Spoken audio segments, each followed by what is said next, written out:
Okay. 357 Magnum is where we left off. It is the round by which all others have been judged since the late 70s up until now. These rounds here are 44 specials. This one is a 200 grain gold dot loaded by CCI. Okay, you notice the bullet shape, which I'm going to talk about in a minute. This was a Hornady 185 grain 44 special.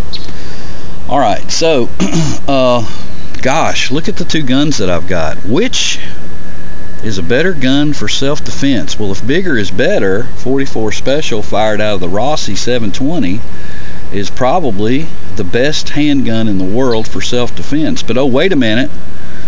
The Browning High Power, which is a 9mm, packs a 13-round mag, one in the chamber. That's 14 rounds of complete badass 127 grain plus P plus Ranger, or 147 grain plus P plus gold dot.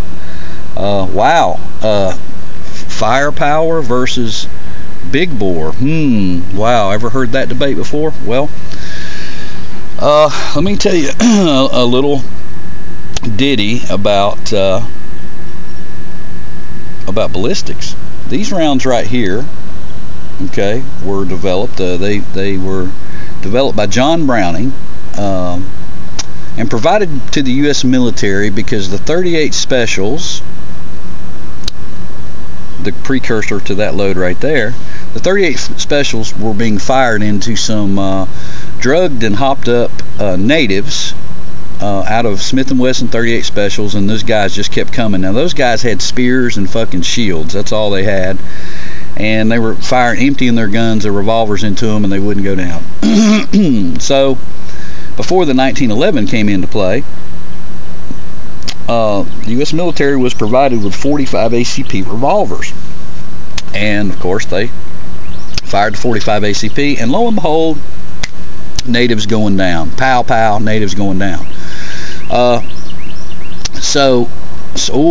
Big heavy bullet designed to kill humans, right? People started going down. Well, I've often wondered, when they say, oh, okay, well, this 45 ACP beats the hell out of this 9mm, because just look at the difference. Look, it's taller, it's bigger. Oh, it's got to be better, right? I just wonder what would have happened that instead of providing them with the 45 ACP, that they had provided them with the 357 Magnum, by which all of the rounds are judged performance-wise.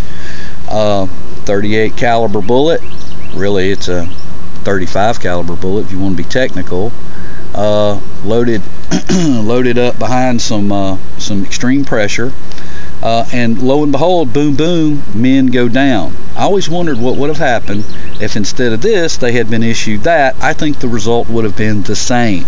Okay, so bullet diameter doesn't play as big a role as the velocity and power behind that bullet. Okay, I believe that bullet shape also plays a critical role. My brother and I debate this, but let's just say that it counts for 33% of the power factor, or stopping power. For example, I believe that this load, it would be a better stopper than this load because of the bullet profile. I believe that one would be less likely to deflect off of glass because it has a wider mouth. It's referred to as the flying ashtray. This one has a tapered bullet. Not that it's not effective. That's a very good bullet, that XTP bullet. This one, the gold dot, is better. It's simply better. It's going to expand almost every time in any kind of media, whereas the XTP really needs velocity to make it come apart. 357 Magnum, it speaks for itself. Even though it's a conical shape, it does have a flat nose and a soft tip, and it will destroy tissue. 45 ACP doesn't really even need a hardball. Hardball is very effective. In fact, I frequently carry hardball in my Glock 30. I feel very confident that I can handle most any situation with it.